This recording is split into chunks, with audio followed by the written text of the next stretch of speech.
Thanks everyone for being here.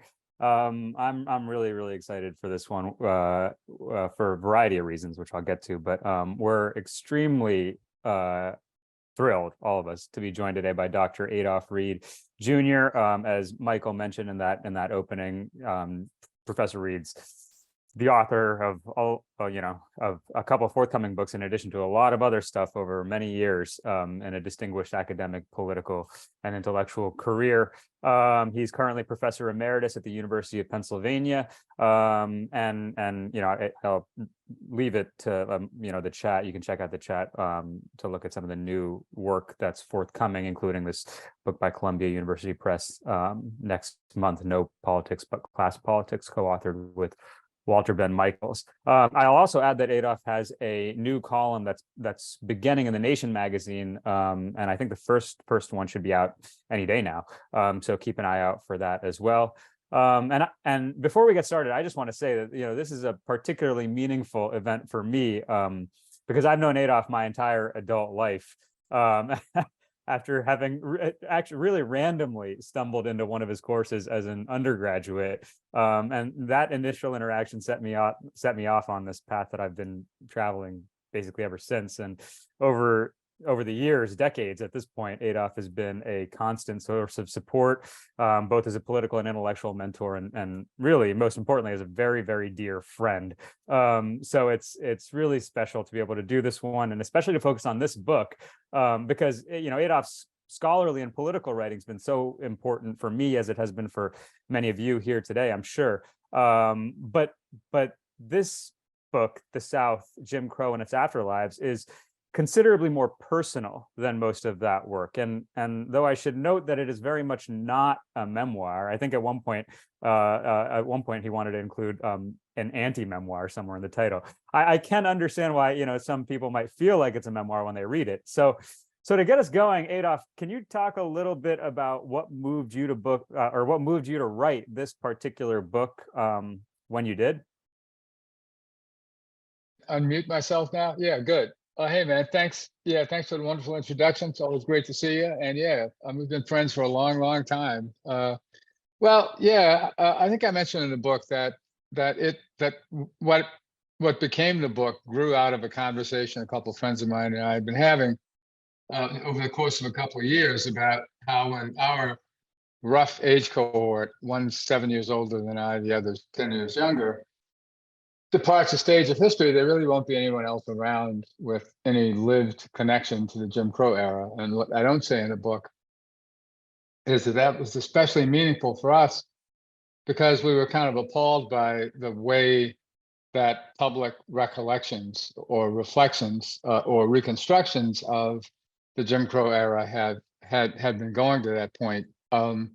Generally, people thought, not just our students, but everybody else, that before the March on Washington in 1963, there was like a seamless blur that ran of the bad old-timey times that ran from slavery to August 28th, 1963, basically, or at least to the Brown decision. And it was indistinguishable. And so one of the things that we wanted to do was to sort of address the historical specificity of that era. And I thought, so I just started writing, with no particular goal or purpose. And what eventually became the book, I'll share the long, shaggy dog story.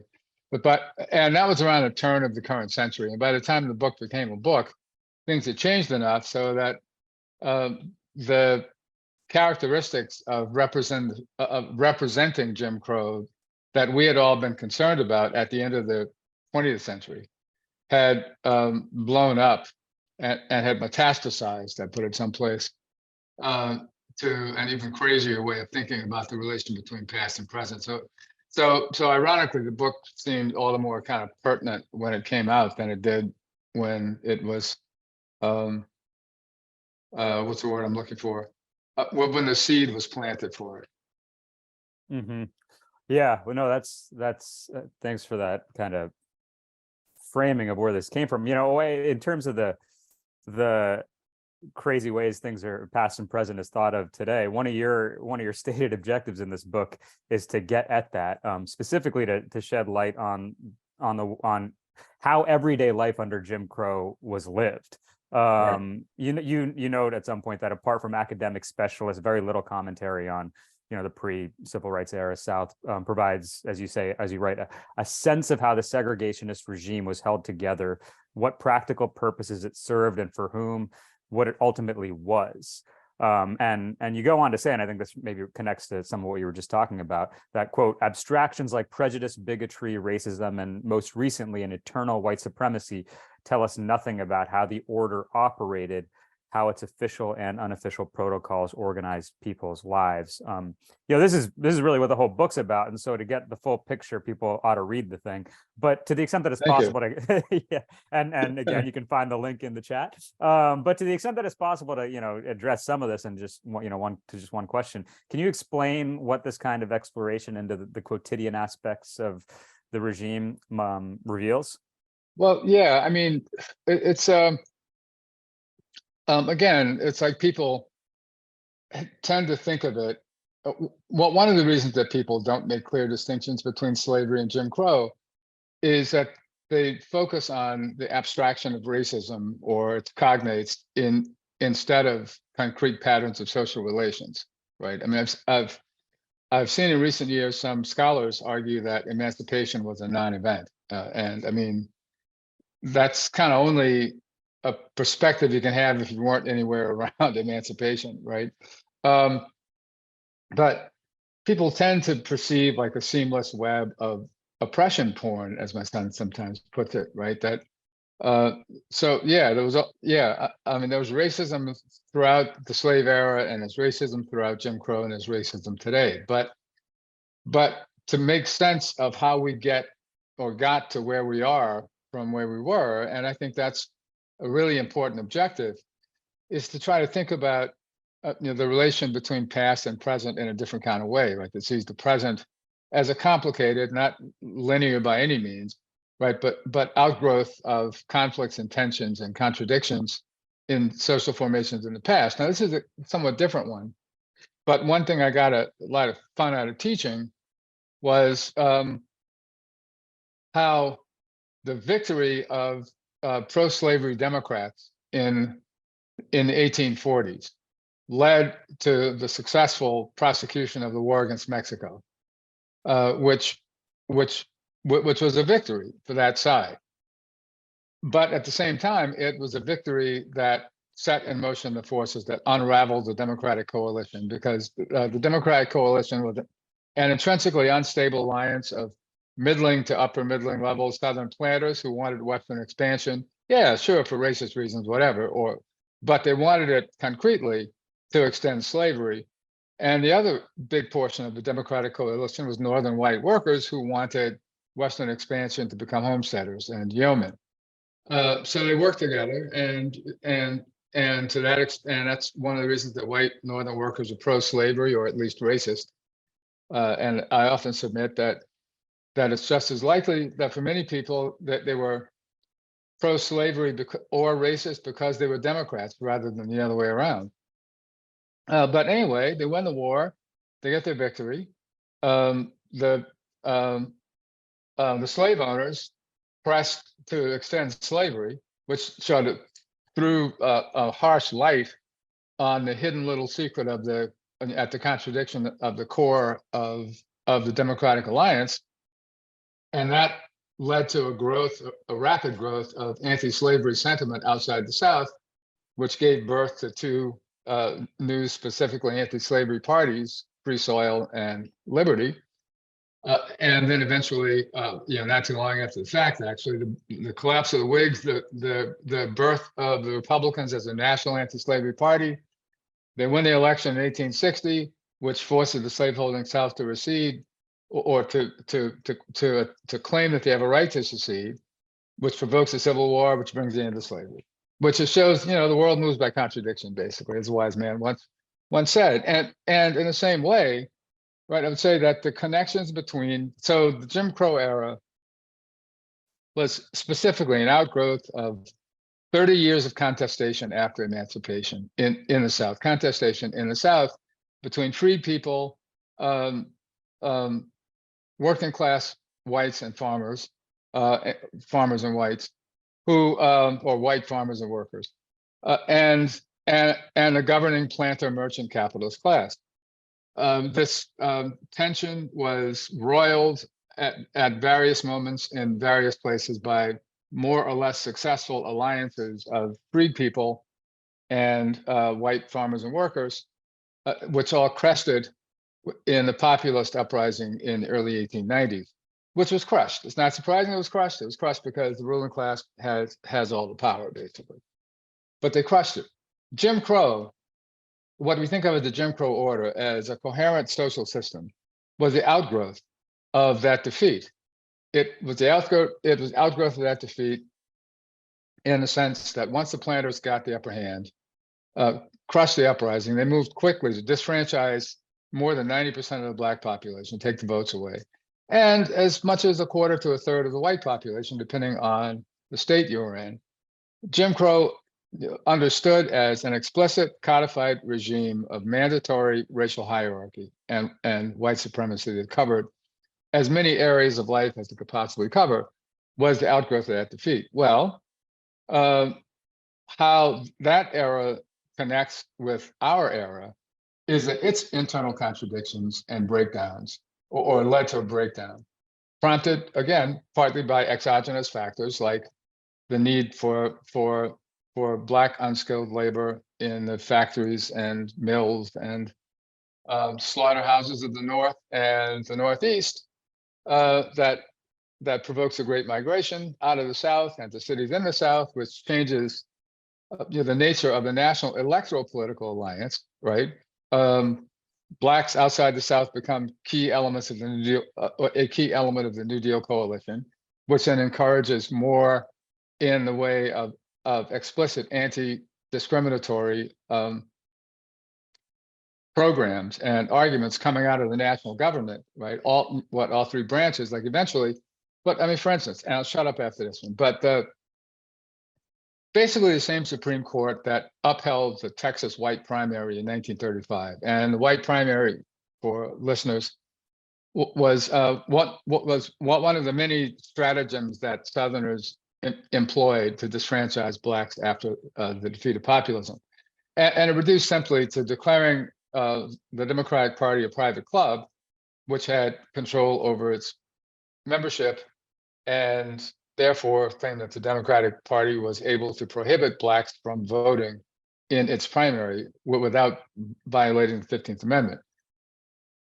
In Grovey v. Townsend in 1935, the Supreme Court upheld the white primary. 9 years later, in 1944, in Smith v. Allwright, the same Supreme Court overruled it, right, overturned it, which says something about the substantial political shift that had taken place between in that not 9-year period.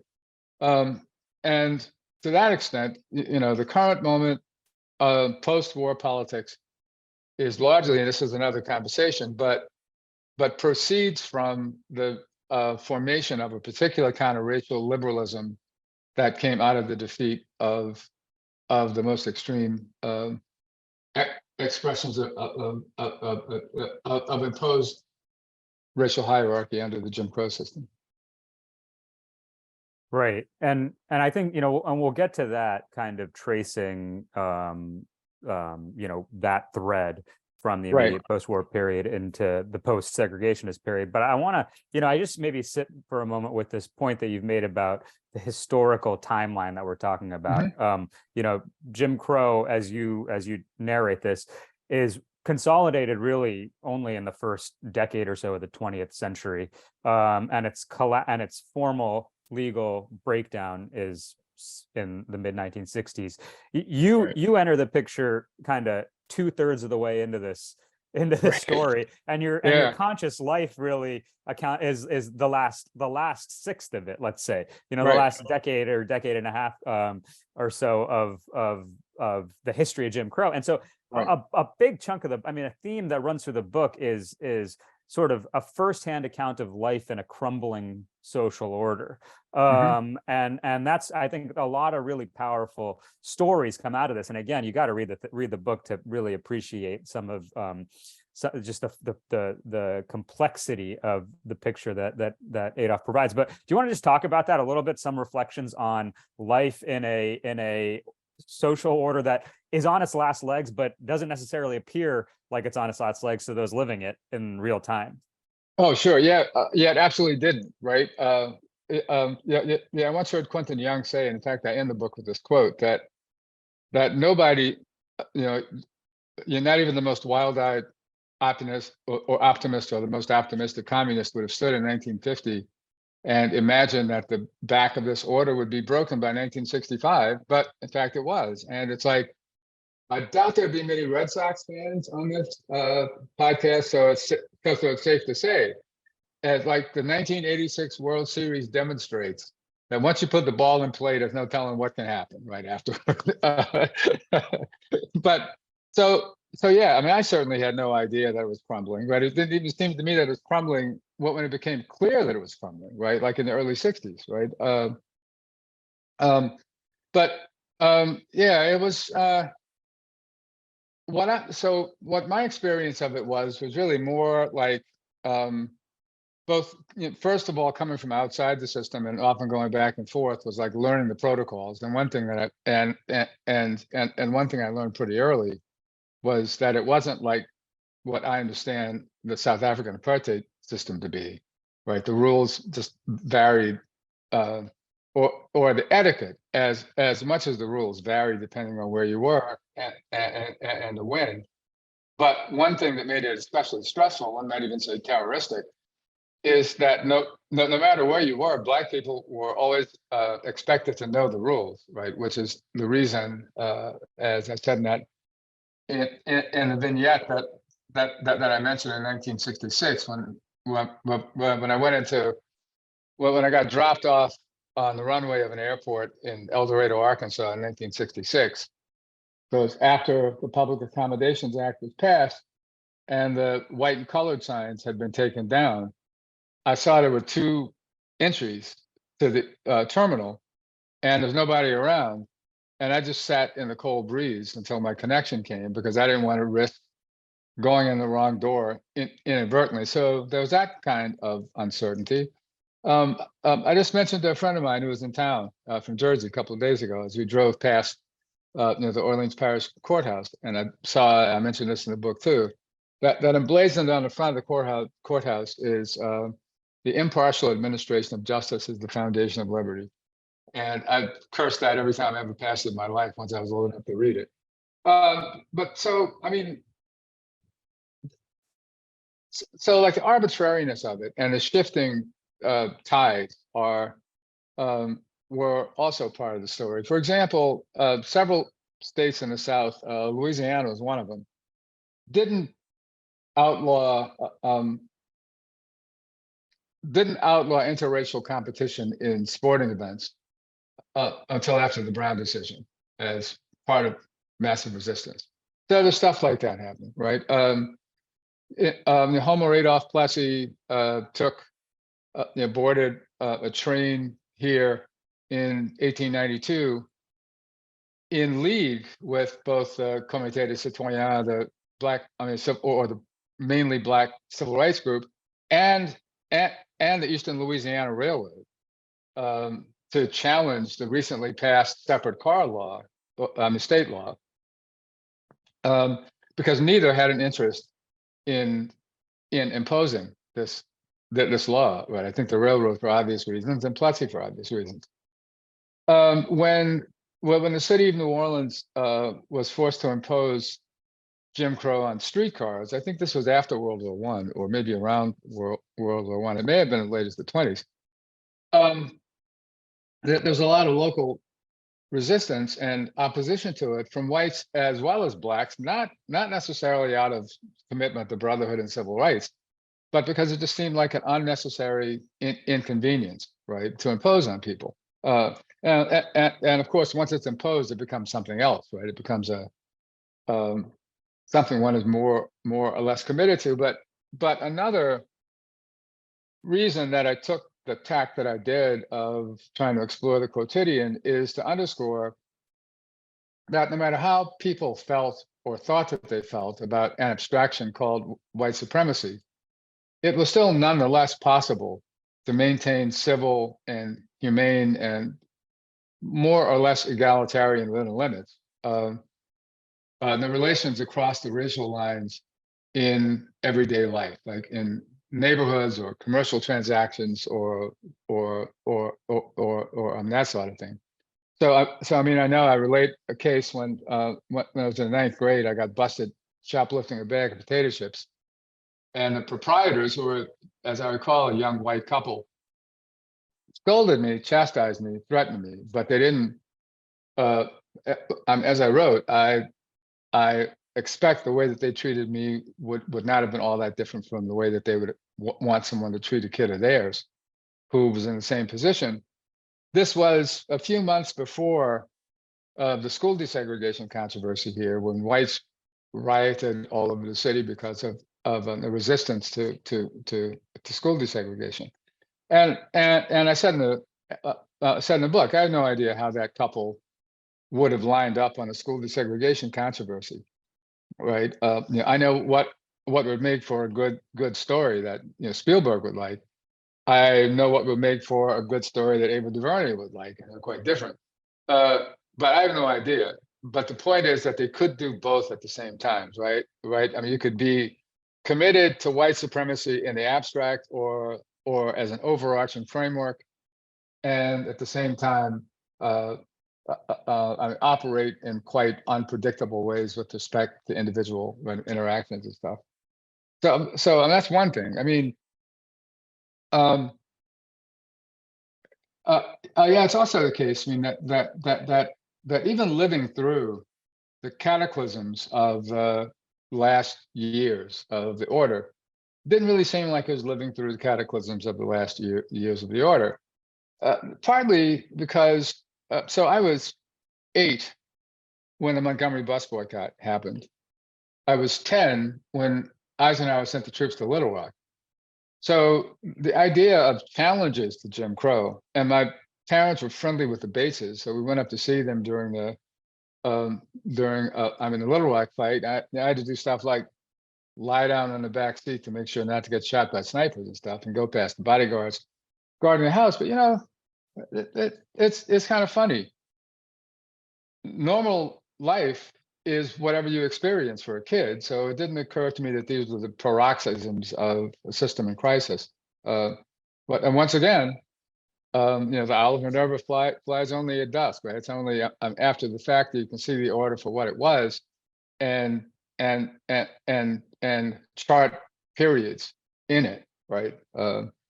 So I think that's another reason that it's going to look back on it, but I'm especially concerned, and I said this before, but I want to stress it again. Like, I'm especially concerned to promote an historicist way of thinking about the relation between the past and present, right? That the past, I wouldn't go quite so far to say it's a different country, but in fact, it ultimately is, right? I mean, and the way to understand how past and present relate, I would argue strongly, isn't by going back to the past as to find stories of inspiration and timeless verity, right? Like you go to a Chinese restaurant and break open a fortune cookie to find timeless verities, right? But the way to understand the relation between past and present is to look for tendencies, contradictions, forces that were forming and breaking down in the past that evolve, again, more or less, I mean, indirectly, right? I mean, not what in a stochastic way even, what to produce the present, or at least evolve in ways that can help us make sense of the present. Yeah, yeah. One of the I think lessons I've taken from you is to think of history processually. That I think is an insight that's really valuable in terms of kind of Well, that makes avoiding my entire depend. teaching career worth it. Yeah, yeah. Don't never reach into the grab bag of the past, but try to understand the process. Well, I want to kind of I wanted to ask you a little bit about New Orleans, but you've been talking Mhm. about it a bit. Sure. Well, maybe we can. Why don't we do that actually? Why don't we do New Yeah. Orleans and then we'll Okay. get to the next question. So, I mean, again, as you mentioned, there, you're right. At some point, there are certain constants in this regime, right? There's a quote in there: "A system of inequality as blunt and upfront as a Jim Crow order could infiltrated and shaped every interaction, every Right. life step." But Right. it was also varied, and it was varied between place, Right. within place, between cities, between city and rural, and so on. And a lot of your experience, and actually where you are right now, is in New Orleans, which is a somewhat unique place. So I don't know. I just think it might be of interest to talk a little bit about New Orleans historically, what Mhm. made it what it was, why it was why that shaped your experience of the regime the way it did, and so Oh, on. sure. Yeah. Well, yeah. Yeah. When I looked at the question, the first thing I thought was, well, um, I didn't really experience, like, despite all those years that I lived in the South prior to that, I didn't really experience what we think of as a Southern accent. So I went to college in North Carolina, so it took me about 6 months to be able to what with the stop translating back and forth, because like the local accents here are like much closer to Brooklyn or to Caribbean. Like I was just telling my buddy, like they often call this the northernmost point of the Caribbean. Um, and that's probably true. And I mean, the racial rules were kind of lax here. So that's one thing, right? They weren't that lax, right? But they were lax enough that you had a little latitude to operate in, right?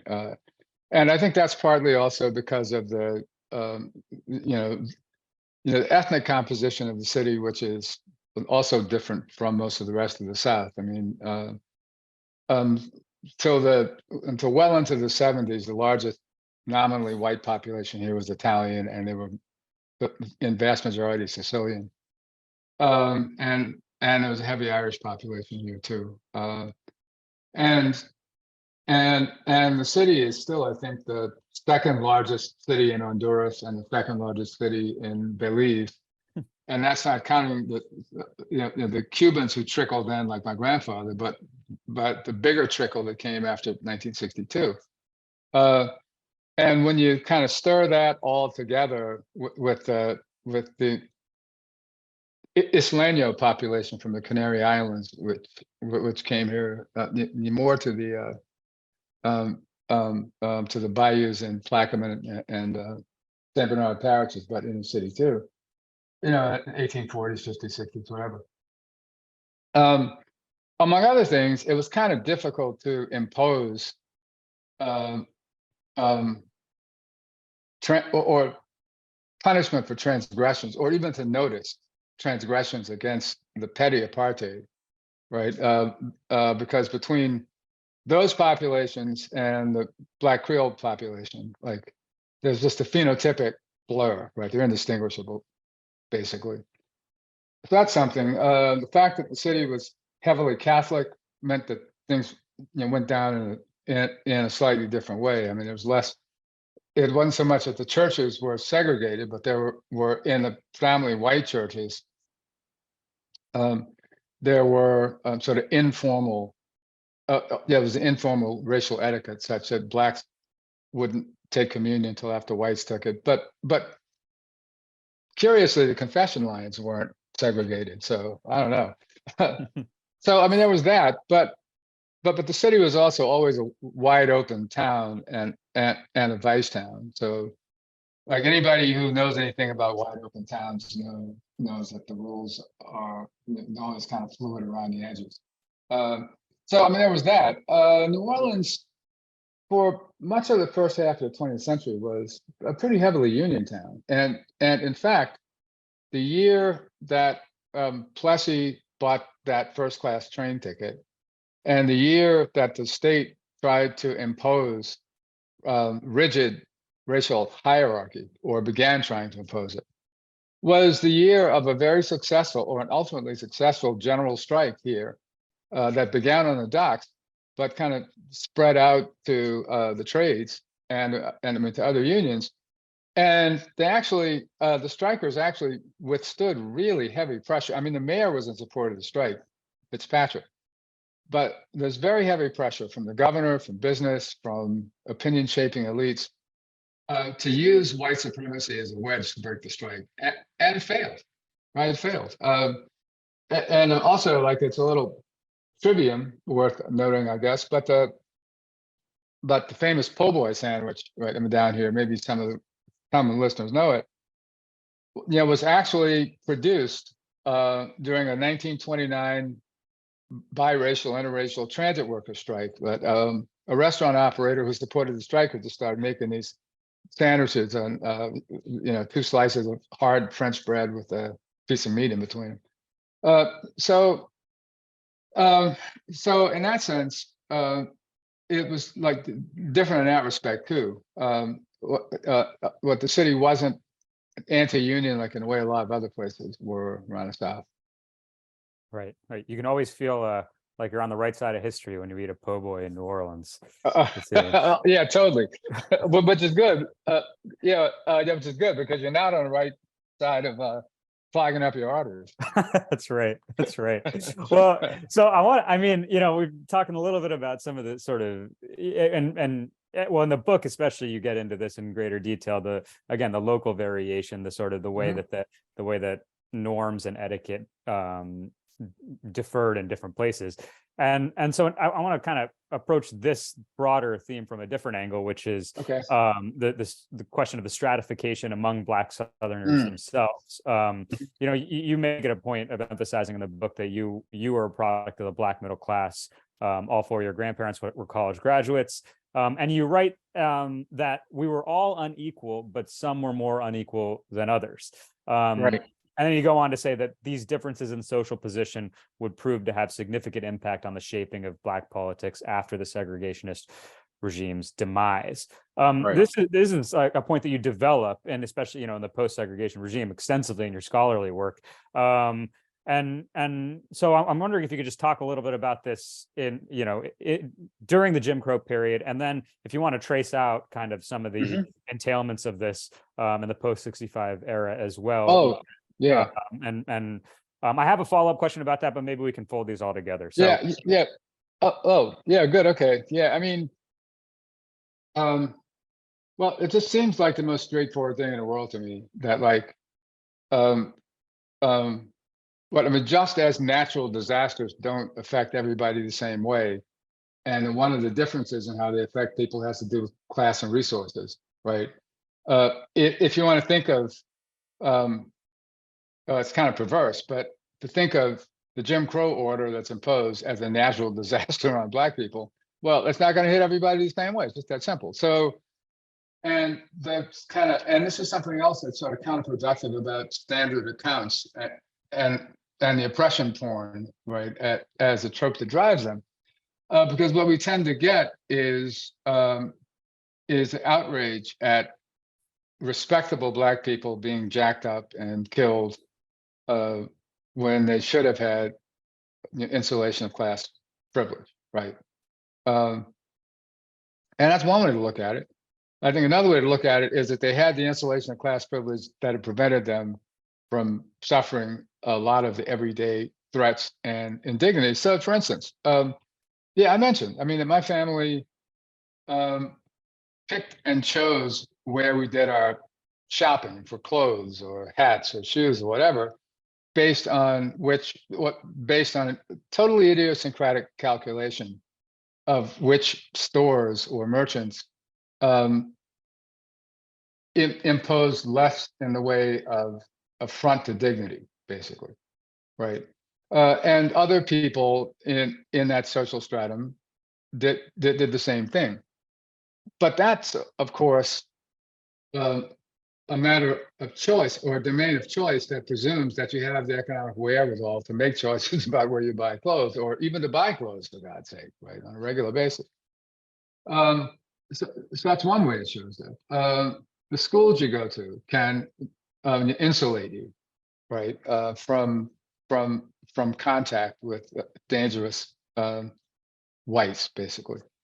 The jobs you work, right? I mean, but I think I also mentioned that there's a tendency to think that middle class Black people were more race conscious than working class Black people because there were indignities that they would refuse to take. They demanded to be called by, not by their first name, right?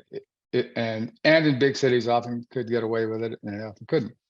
Well, like working class people were no less concerned or affronted by the indignity, and they understood what the racial protocol and what was the meaning about it. But they found other ways around it, right? What I mentioned, for instance, in the book, and like this is quite like the story that probably a lot of you folks know about, the genesis of the word "boss" in the 19th in the antebellum white working class in the North.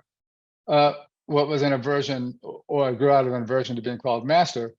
Well, what a lot of Blacks, and I guess there were other terms like this elsewhere in the South, but in New Orleans, it was standard for white workers to refer to the white, or Black workers to refer to the white employer or supervisor as Cap, which was short for captain.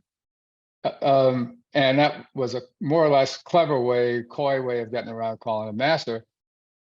And then they started doing it to one another. So, I mean, that further, right, what was a disruption.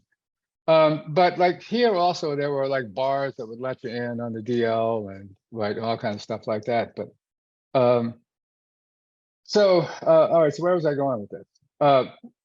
But yes, the transition. So you had a Black population.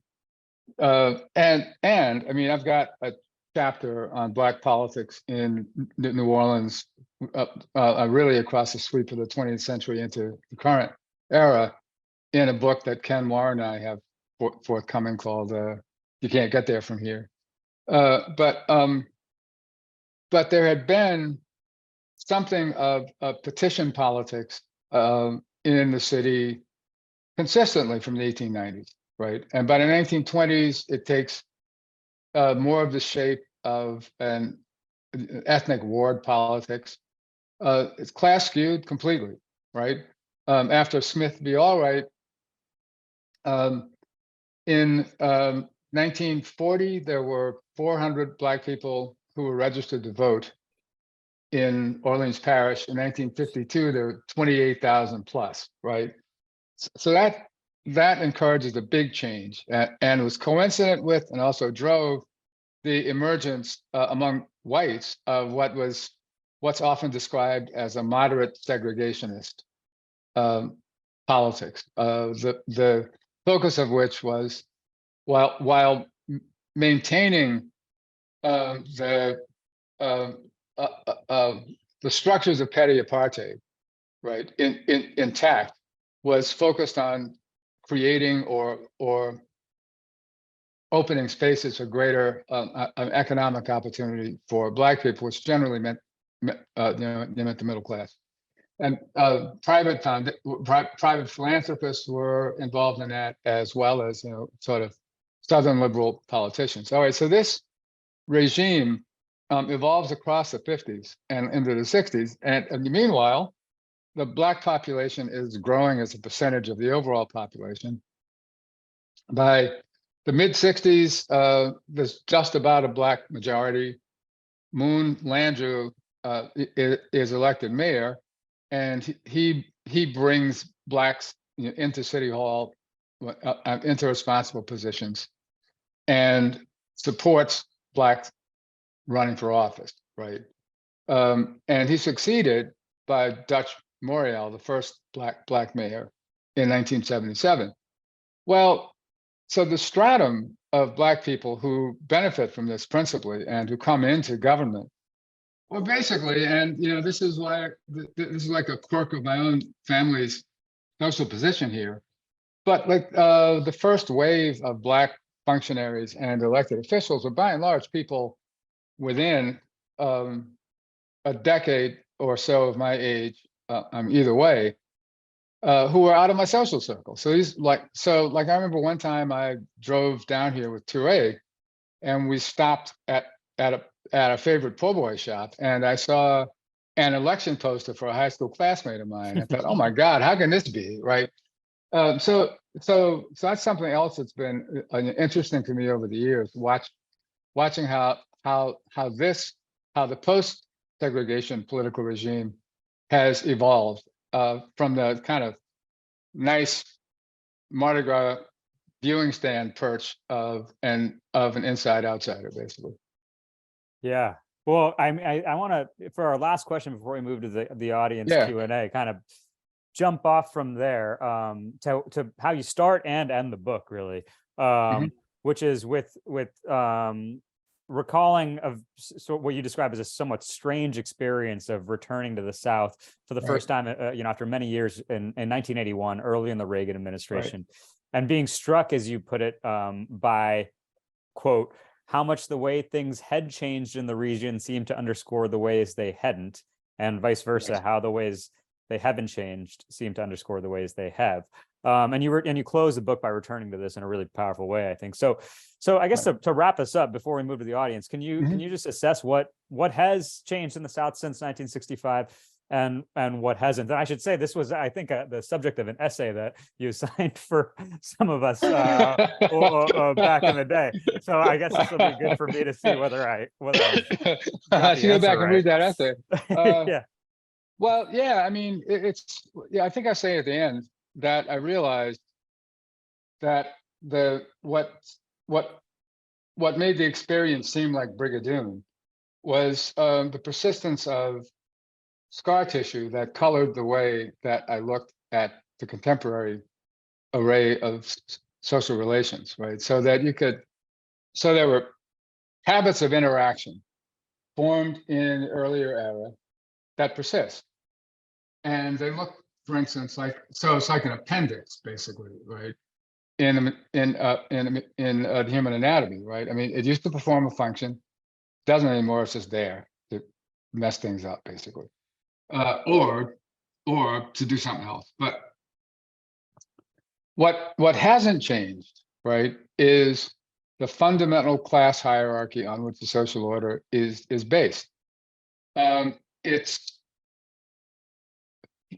the class order persists, and it's further. Well, I wouldn't say it's complicated.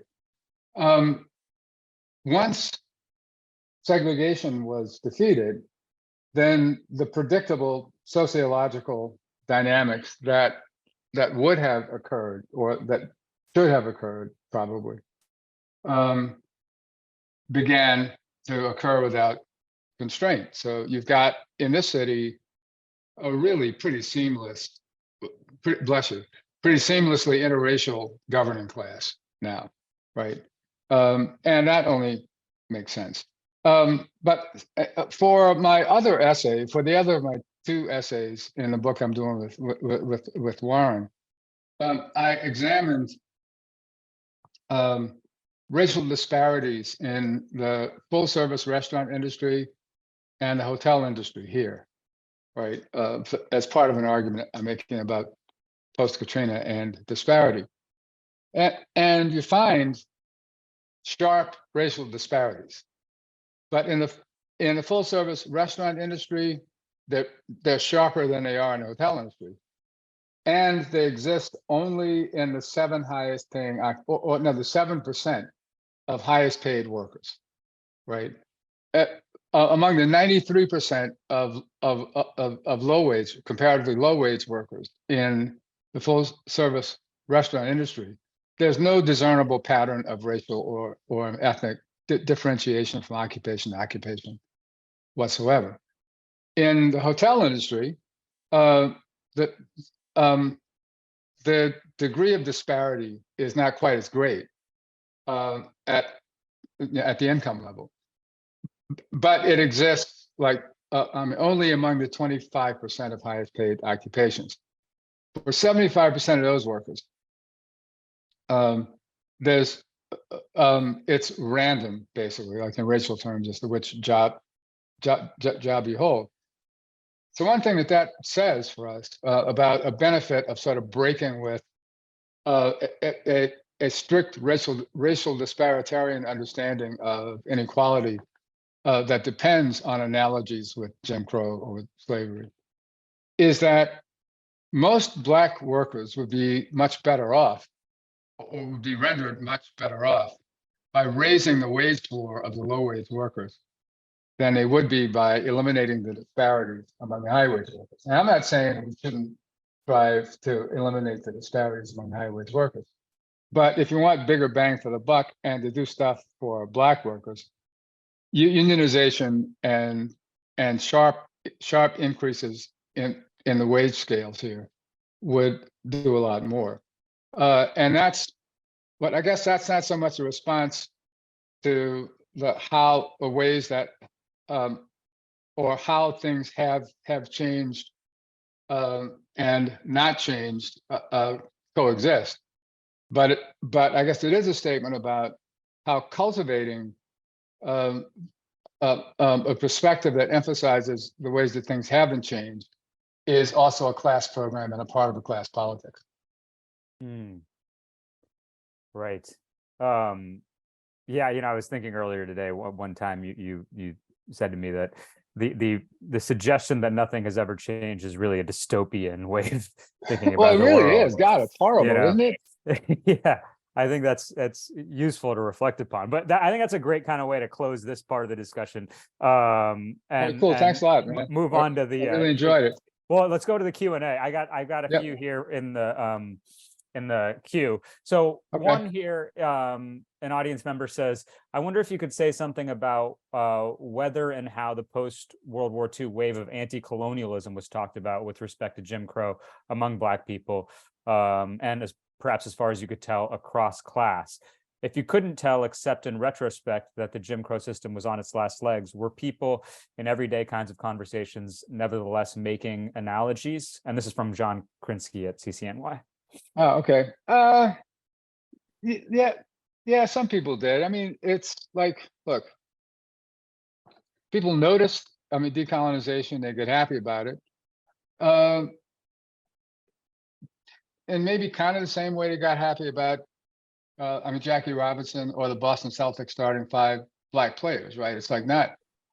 And I mean, it's kind of, the question's especially interesting because I was just reading Amy Offner's Sorting Out the Mixed Economy, and was struck that she discusses a dynamic such that some former New Dealers, but cold warriors, came back from Latin America after spending up near the 50s in a developmentalist project that brought them into league with the worst flotsam and jetsam and scum of the Latin American right, to sort of work their way into the war on poverty, and ironically, even through and especially through the Bureau of Indian Affairs. And part of what they were selling was that the developmentalist programs that they pushed in the third world were suitable to address the problems of community underdevelopment here. And I was thinking about that in relation to the emergence of third worldism out of Black power, or the third worldist tendency out of Black power radicalism, and struck at the parallel and could see how they converged in the community development corporations, which was so messed up they sent me to graduate school. But so yeah, I mean, people talked about it, but the thing is, right? Like, people really don't get moved so much by examples from elsewhere, because when you get down to it, Africa was Africa, and Orleans Parish is Orleans Parish. What I would say is that people generally sensed, and adults, so I wasn't part of that sensing, but in general sense that there were opportunities that were opening up and could be exploited.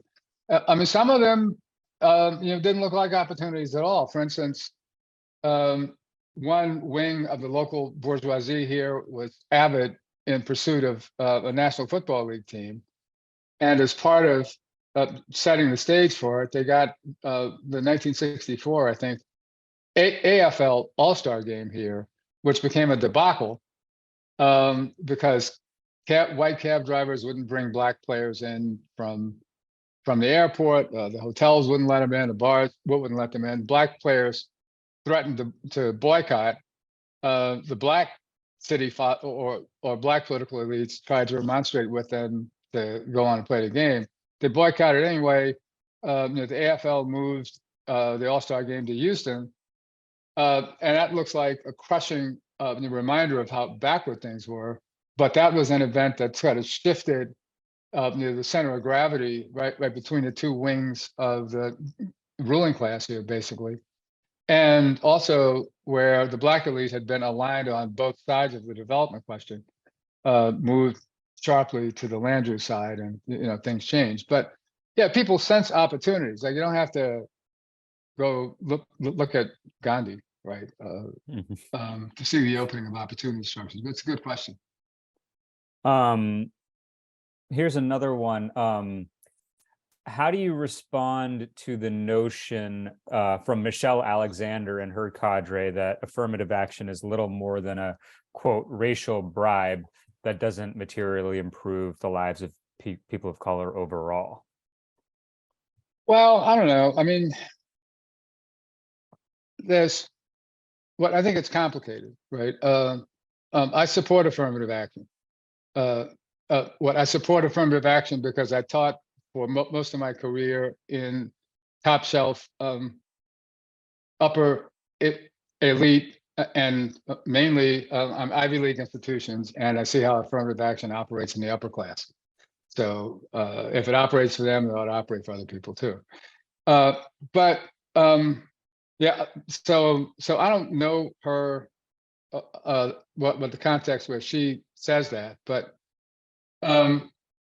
certainly as affirmative action has become increasingly disconnected from pursuit of a more broadly redistributed political agenda, then it does start to look more and more like a bribe for upper status people of color, right?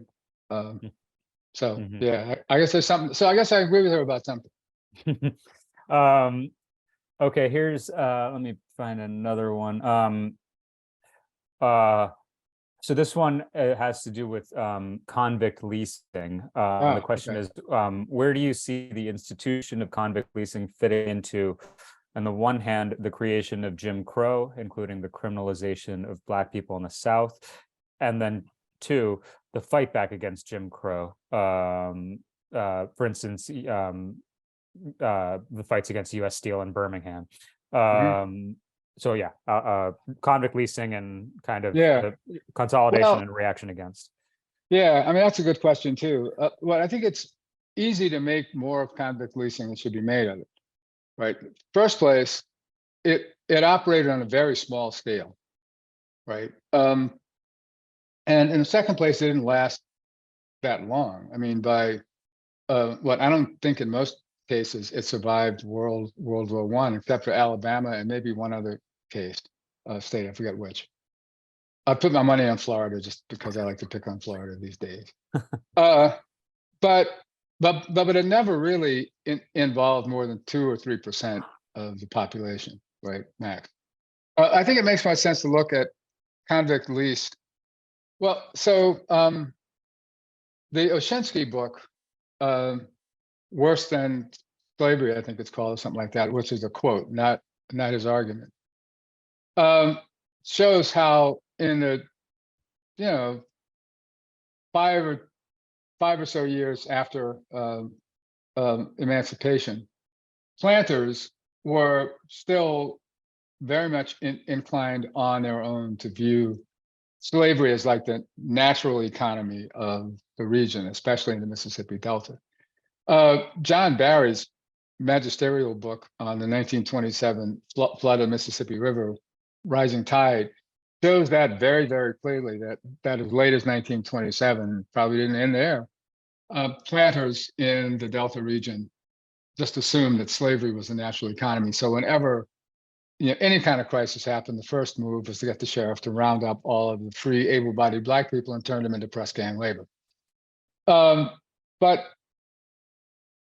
And also, back to convict leasing in particular, there was a hell of a lot of white opposition to it, right? James Vardaman, who no one ever accused of being a friend of any Negro ever, anywhere, for any reason, was a bitter foe of convict leasing in Mississippi, and he got it overturned. And it's partly because white workers, especially at the bottom end of the proletarian labor market, rightly saw least convicts as unfair competition for them, right? So it didn't last that long. It wasn't that extensive, and it was really kind of more the tail of the system, an expression of the system than it was like a generator. Well, we're running short on time, but there's one more. This is one really great question that I just want to Cool. pose. People might have to leave, but we're in Q&A, so we're going to do it. Okay. So here's the question. As late as the early 1980s, at least some observers still thought that Southern economic modernization might lead to its assimilation to a Northern New Deal labor regime. How could the South emerge from, how could the South emerge from all the transformations of the 60s and 70s and still have a more anti-union, anti-welfare regime than most of the rest of the country? Granted the decline of the New Deal everywhere and the spread of the Southern regime to the deindustrialized Midwest. Yeah, that is a great question. I'll try to be brief, but I think this is another one of those stories about how history moves in unpredictable ways, and people don't ever think about this. But the essential difference between North and South, with respect to anti-union sentiment, it's got nothing to do with culture or race or anything like that, except in this way: disfranchisement is the key. Right. Disfranchisement at the end of the 19th century and the beginning of the 20th, because what it did was, we all know it took the vote away from blacks. But the other thing that it did was it robbed working class whites of potential electoral allies and put them in a position where they were operating in a radically asymmetrical electorate, such that they had to find ways to craft understandings of their interests that fit within the program of a ruling class that had absolutely no reason or desire to make any concessions toward labor, and especially because of what they had just gone through with populism, right? They felt that workers had bitten the hands that fed them, and so forth and so on. So where in the North, you could find a John Altgeld or a Vito Marcantonio or the governor of Michigan, or the attorney general, Frank Murphy, who was actually pro-labor. There was no equivalent in the South, really. So the ruling class got to do what they wanted to do. It was also the case that that the industries that moved south were among the most anti-union in the country, textile being at the top of the heap. So they continued, hiring goons basically to crush union organizing campaigns long after the NLRA had given some protection to workers in the North. And then the last bit of the question it provides the rest of the answer, right? Because with the decline of unionism and retreat from the New Deal,